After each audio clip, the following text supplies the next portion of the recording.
So I'm just thinking, you know, we're getting close to 100 million records sold. You've got your star on the Hollywood Walk of Fame now, judge on American Idol, huge UK tour coming out once again with all the hits. Are you happy? Are you happy, Lionel? I'm happy you asked that question. And if I am not happy right now in this part of my life, then shame on me. You know what it is? You know, I was thinking of retiring as a Commodore. And then something came along called the Kenny Rogers and Lady and now the solo career. Okay, now you're supposed to just ride that all the way out, right? And then at the ripe old age of 200, someone calls on the phone and says, would you like to be the host of, one of the co-hosts of the American Idol? And here's your hands and feet in the cement, and on top of that, the Kennedy Center honors. And I'm thinking, wait a minute, this is supposed to have been done a long time ago, but the ride is so much fun now. Because I'm not, before I was so busy trying to be, and now I'm just kind of enjoying the position now. I'm just kind of King Father, if you will. You know, I'm kind of walking through, but it's so fascinating that it's still working as well as it is. Yeah. I suppose it's almost like it's all gravy, as we say in the UK now.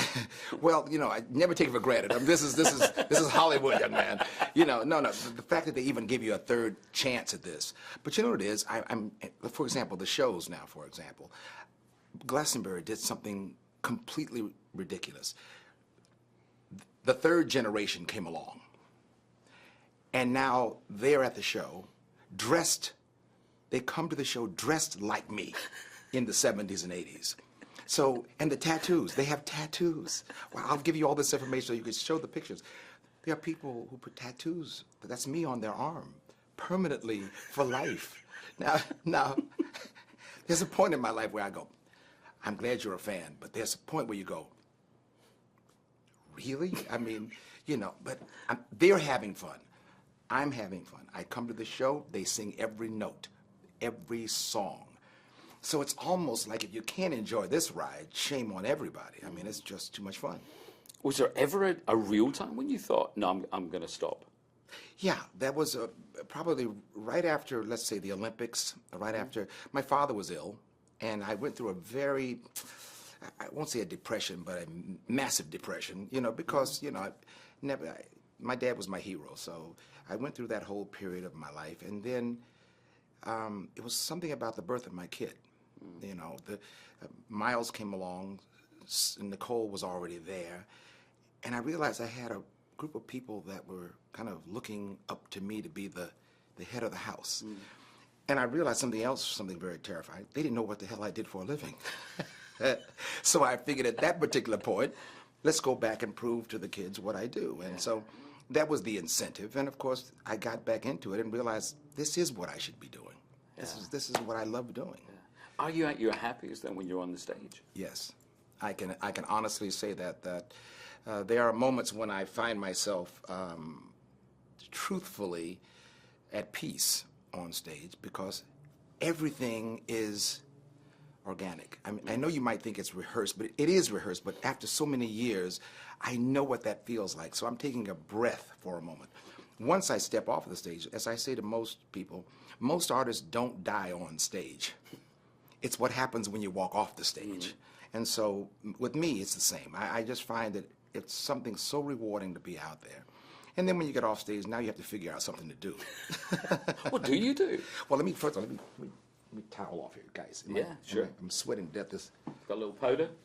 Oh, no, it's the coffee. I know. No, it's all right. Oh, you're right. You got it. It's just. Sure.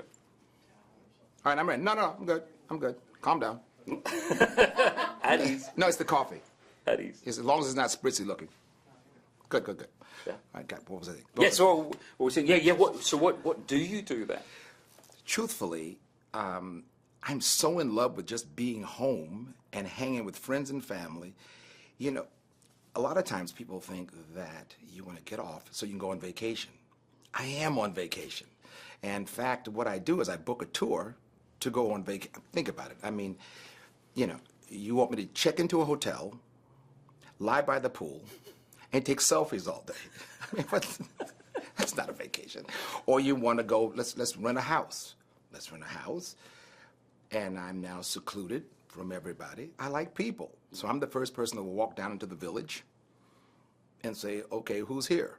So I'm a glutton for pain, you know, and the fact is, I want to be around the village. I want to be around people. So I find home is probably the most intriguing place ever, where I can go through my stuff and see what I have. Selfies must just be the bane of your life. Oh. You know, I have to get used to that. I must tell you. They're not going away. It's not going away. I had to make peace with that. Truthfully, I had to make peace with that. I was the guy who, I had gotten used to the autograph time. You know, okay, 5 people with autographs, thank you very much. But what really frightened me one day was I'm sitting at a restaurant somewhere and someone said, Lionel, that's a fabulous picture of you at the restaurant. Well, where are you? Well, I'm in New York. Well, what happened was a lady over there across the table took a picture of me, posted it on thing, and now I'm, and I said to myself, holy crap, what is this mess? My new world. My new world is I am now public wherever I am. And so you just have to get used to it. It's part of the new world that we live in, and it's not going to go away by any chance. But you know, I complain to my kids a lot of times, don't film me at the breakfast table. And of course, they've abided by that. Well, I was just thinking, you said about the fans, well, the signature, the hair, the moustache. Is there a signature dish that you always go to in a restaurant? Well, listen, I mean, my thing now is the food. Get this now, ready? When I first came to England, and I must tell you that part of the world, no, there was not a signature dish because I couldn't figure out what I wanted to eat. Now, the best restaurants in the world are sitting there, so it's really kind of picking my choice. And if I have my way, it'll be a nice steak because protein on the road. Protein is the life's blood of your stability, and then of course carbs for the burning, for the fuel. Now, what I can eat at home when I'm not touring is just the opposite. There's a lot of protein. But on the road, carb me up because that's what it requires. But chicken is one of the safest things you can ever do. Chicken and steak, you know, and it depends on how far north you go in Europe. Then it's going to be a fish. Mm-hmm. Perfect. You know, what did the lady say to me one day? I was Thanksgiving. I was in Stockholm. It was Thanksgiving. I said, I think I'll have a chicken for Thanksgiving. And the lady said, there's nothing with wings up here this time of year, sir. I said, oh, that's correct. I'll take a fish. Is there a signature dance move? Yes. Oh, I have a signature dance move, definitely. Go back and look at any Commodore film. They've asked me several times to be on some dance shows and that stuff. I said, I only do Commodore steps. That's it. So we can dance this, but yes, I go left, right, right. That's it. I mean, listen, it's hard enough remembering the lyrics of the songs. You want me to have a dance step too? I mean, I used to think about it with Michael all the time. I said, wait a minute, get this straight. You have to do that dance step for the rest of your life? That's got to be the toughest, because those are signature moves. Yeah. And let's take Fred Astaire. I mean, I'll give you all the ones, the great dancers of our time. To be able to sit there and have a dance move on top of being able to sing like you used to 30 years ago. Can you make it any harder? No. No. What did Michael say when you said that to him? Well, he just said at that particular time, Lionel, it's no big deal. And I said, no big deal for your feet. It's a big deal for my feet. Well, you know, at the time, you know, listen, he was doing moves like standing on his toes in loafers on stage.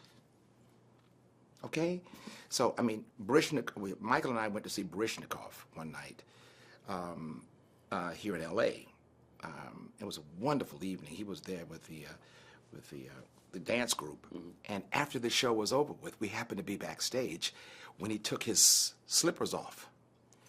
And his feet were absolutely gnarly to the point of, I mean, you could see where he's been standing on his toes was his business.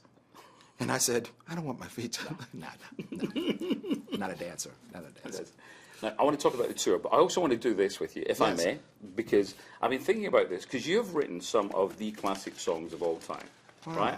And your lyrics are always absolutely, you know, phenomenal. You know what's so funny? I'm going to correct you. Yes. I mean, not correct you, but I'm going to add to that. Yes. Do you know when I started out in the business, this was the critics in America would always write, Lionel Richie with another sappy, sticky, gummy, syrupy song, love song.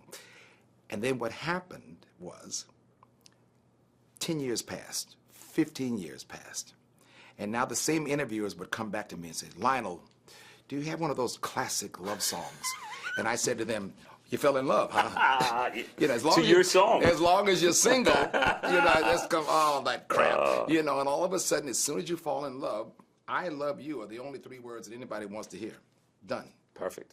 So what I'm doing So here... what do you have here for So I me? have here for you, I want to do the wrong song, okay? All right. So I'm going to give you your lyrics, but you have to give me a different lyric, okay? Okay, good. Okay. Good. I like this. Okay, right. Because okay. No, you're testing me. Testing me, okay. You're once, twice, 3 times A flatmate. Whoa, what a feeling when you're blank on the ceiling. Hanging from the ceiling. It's terrible. That was a morbid one. I'm so sorry. Because I'm stuck on... Your girlfriend. It's terrible. It's just that could go, Maybe the originals were better. The originals are better. That's why I'm easy like. Tuesday afternoon. So close with that one. It's so close. Yeah. So close that one. My love, there's only what in my life? There's only my Cocker Spaniel. Again, it doesn't quite stand. Doesn't stand. Doesn't stand. You know, no. You can see the words that I chose were the correct words. You got it. Yeah. You got it absolutely right. In terms of the that was good. No one's ever done. Has no one ever done that? Yeah, Do you want one more? Yes, You want give me another? one more. Okay. I like that. I like this. This is fun. Tamboli de say de moi ya hey. Oh. Wombo wombo. I don't know. I mean, I got Wombo wombo. You gotta keep that. You gotta keep that in the right flavor. That's hard to get. That's out a hard one, isn't it? That's it. That's That it. was good. Oh no, well done. Absolutely brilliant with those ones. So in terms of when you're about to go on stage, is there any particular song, and you hear that intro, the one that makes you always go yes, and there's the one that makes you go, here we go again. Well, here's what happens. I think everyone equates the intro of the song as being, or the intro of the show as being the start. That's not the start. The start for me is walking down the tube, going to the stage, and you hear, that's the start of the show. I mean, to me, the crowd has the opening of everything, because that tells me that they're excited. And no matter how I'm feeling, remember now, there's some nights when you walk out and you go, oh, God, okay, we got to get past the first 4 songs, and then after that I can... No. The adrenaline hits on that, and it just gets better from there. They can change my mind from whatever mood I'm in, because they came prepared to perform too. So the afros in the audience, the mustaches in the audience, and by the way, those are the girls. Yeah, I mean, when I'm saying to you, it's a full-on show. Yeah. So I'm going out to be amazed and wowed at what they're going to present to me, and that's what I look forward to every night. So you're going all over the UK with this Yeah. tour coming up. Going up to Scotland as well, my old hometown. Scotland, yes. How's your Scottish accent there? Well, it's terrible, to be quite honest with you, sir. Oh, that's very British. That's terribly English. You're right. Terribly It's English. very English, and it goes wrong. How about it's a Brobrich Moonlicht nicht the Nicht? Like I said, it's terrible. You see what I'm saying? I wouldn't even attempt that. There's no telling what that would come out to sound like. But again, how wild can it get? They bring it. Yeah. I must tell you, have no idea how wild the audience is getting now, because someone thinks, okay, 3 Times a Lady, it's going to be a nice love song, very quiet. It's the loudest. In fact, I'll tell you the funniest story. One night during 3 Times a Lady, I saw it happening. The guy was coming down front. He was trying to bring his girlfriend down to get a closer look. And the security guard says, you can't come. What does he do? He knocks the security guard out. A full-on fight is happening on 3 Times a Lady. How is that possible? I mean, that's what I'm saying to you. You just never know but the show is there.